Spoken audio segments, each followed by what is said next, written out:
I introduced the family backgrounds of the three protagonists in my previous video, so this time I will focus on the main theme of the Pokemon series, which is the relationship between Pokemon and Pokemon, and the relationship between humans and Pokemon. The first is the relationship between Pokemon and Pokemon, which is most obvious in the first season of the Pokemon anime and the Pokédex data from Sun and Moon. For example, in the Pokemon anime, you can often see the scene of them eating. Most of the food that humans and Pokemon eat are cakes, fruit, and the like. It is rare that they eat any meaty food. However, they will occasionally eat some foods containing some meat, such as curry and rice, but there's almost no explanation as to what animal or Pokemon the meat comes from. In fact, in the first season of the Pokemon anime, you can often see creatures other than Pokemon and humans. There's also a food chain between Pokemon and Pokemon, and humans are still at the top of that food chain. For instance, flying Pokemon often hunt bug Pokemon, and bug Pokemon often like to eat the secretions of grass Pokemon.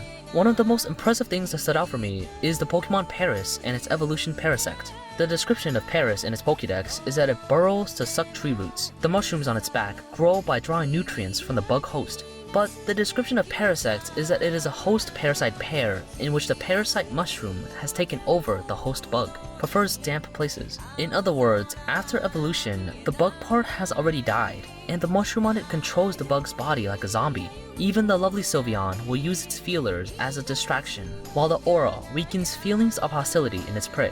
Other than these Pokemon, there are many other Pokemon with scary details, such as Frillish. Its origin is based off of a jellyfish, and it says in the Pokédex, they paralyze prey with poison, then drag them down to their lairs 5 miles below the surface. Not only that, it is said in the Pokédex that they use poison to hunt, but their type is water and ghost. Also, one of their special abilities is Cursed Body, so many players suspect that Frillish are those fetuses who have died in their mother's uterus. The water typing symbolizes that the fetus is surrounded by the mother's amniotic fluid when it's in the uterus, and the cursed body implies that they're not expected to be born, so that's why they become the ghost type. Similarly, as a ghost type Pokemon, Haunter also has some strange details, especially its evolutionary form Gengar. First, let's look at Haunter's body data. Height of 1.6 meters and a weight of 0.1 kilograms. And now let's look at Gengar's body data. A height of 1.5 meters and a weight of 40.5 kilograms. Although there's not much of a change in height, the changes in weight and appearance are very large. If you bring in another Pokemon, then it makes more sense. That Pokemon is Clefable, a height of 1.3 meters and a weight of 40 kilograms, and an appearance that looks very similar to Gengar. So some people speculate that Haunter evolved into Gengar by devouring Clefable. However, those two stories don't have any official evidence to prove their authenticity. The two stories just now are nothing but made-up fantasies from fans. After talking about the relationship between Pokemon and Pokemon, we come to the theme of the first season of the Pokemon anime, the relationship between humans and Pokemon. First of all, let me just say that there's undoubtedly a hunting relationship between humans and Pokemon, which is very clear in the anime.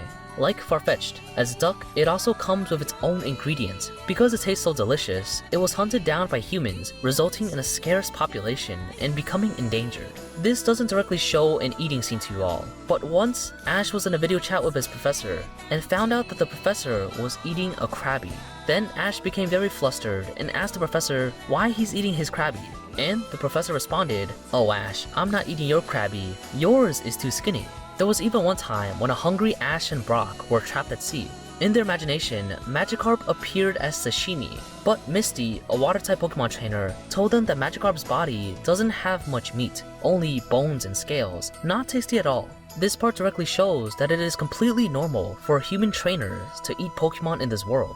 The lowest end of the food chain in the Pokemon world is undoubtedly grass-type Pokemon before evolution. In Pokemon Sun and Moon, Mallow's Pokemon Bonsweet is this type of Pokemon. The description of them in the Pokédex explains that because of its delicious scent, it causes them to be misunderstood by flying Pokemon as berries, and they get hunted as a result. Most of the time, they don't have enough intelligence and strength to resist. If they were to resist, the fruity scent on them will attract even more flying Pokemon. On the other hand, Bonsweet is very popular in human restaurants. Some people choose to swallow them directly, but because it's too sweet, humans will extract the sweat from Bonsweet and water down into a juice with just the right amount of sweetness. A long time ago, humans conquered Pokemon by force and then equipped them with a device to control and make them fight with other Pokemon. If you want to know how humans defeated Pokemon, you should watch Pokemon Advanced Episode 8. In this episode, Jessie defeats the Viper with only her own power and also captures it. We can tell that humans not only have the same combat abilities as Pokemon, but also a large number of technological buffs. It's not surprising why humans are at the top of the Pokemon world. In modern society, mankind invented a device called a Pokeball, which can emit a red laser and put Pokemon, no matter how big, into the small ball, which feels like a type of future space compression technology. Many Pokemon fans speculate about what kind of world is inside the Pokeballs, but according to the Pokemon manga, Pokeballs are just a device that shrinks and imprisons Pokemon, and there is no such fantasy world that exists. Usually, Pokemon trainers will severely wound the Pokemon and then use all their skills such as paralysis, sleep, freezing, etc. towards them, and finally use a Pokeball to grab the Pokemon and slowly brainwash it. It is rare that Pokemon will voluntarily enter a Pokeball like in the anime. After you tamed the Pokemon, you can start fighting with others in Pokemon battles. In the games, you need to consider a large amount of data, such as type resistances, individual values, movesets, and so on. The battles in the anime don't require much thinking about individual values. Most of the time, the type resistances are completely opposite, and you only need to learn the two moves Dodge and Hold On to become almost invincible. But in the manga, if a trainer really wants to win, then they must learn how to control 6 Pokemon at the same time, as well as consider the geography and weather factors during fights. Sometimes, the ultimate goal of battle is not to defeat all of the opponent's Pokemon, but to beat up the opponent trainer himself until he loses consciousness. Although this kind of battle can attract many people to watch, for both Pokemon and the trainer, this kind of Pokemon battle is really unfriendly. In the novel, there is also a system called the Pokemon Conference. Every year, all the Pokemon professors gather there to study the biology and future of Pokemon. In the 99th General Assembly, a professor put forward an argument that most of the emotions of Pokemon are still incomprehensible to us human beings, and that they also possess power beyond imagination.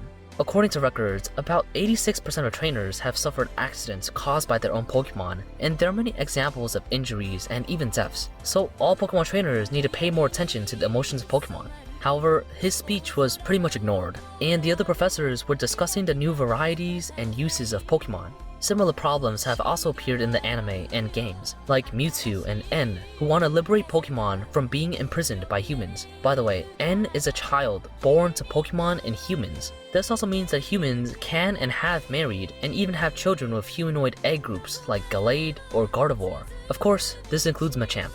On the other hand, in this world, because Pokemon and humans coexist, the issue of survival resources become very serious. Human development will affect the natural environment and destroy the living environment of many Pokemon. In the Pokemon anime episode 31, there is such a plot. Humans were building a dam, but if the dam were to be built, the ecology of Digletts would be destroyed, so they began to hinder the construction of the dam. Those dam workers also started recruiting Pokemon trainers to expel the Diglett. However, neither Ash nor Gary's Pokemon wanted to fight against the Digletts. This kind of plot only appeared in the first season and rarely appeared in future seasons. Based on analysis of these data, the ending of the Pokemon anime should be like this. Ash and his friends successfully become Pokemon Masters and also defeated Team Rocket. But because the relationship between Pokemon and humans was getting worse and worse, the Pokemon leader Mewtwo led the first war between Pokemon and humans. As a Pokemon Master, Ash will definitely not support such a war. For Team Rocket, who also aim to collect Pokemon, this war must be prevented. Meowth, as the only Pokemon that can talk to humans directly, not psychologically, is the key to stop this war. Therefore, in the end, Ash and Team Rocket may stop this war together. Then, they stop and think about the relationship between humans and Pokemon, and then happy ending.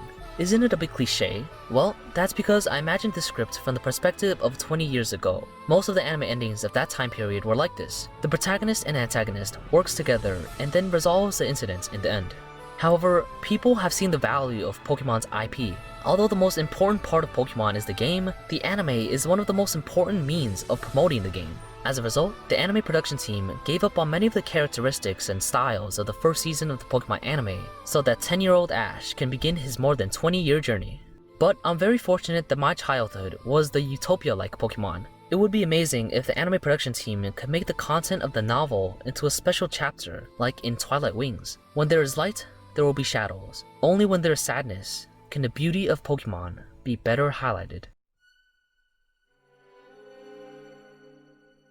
In the beginning, God was born out of an egg.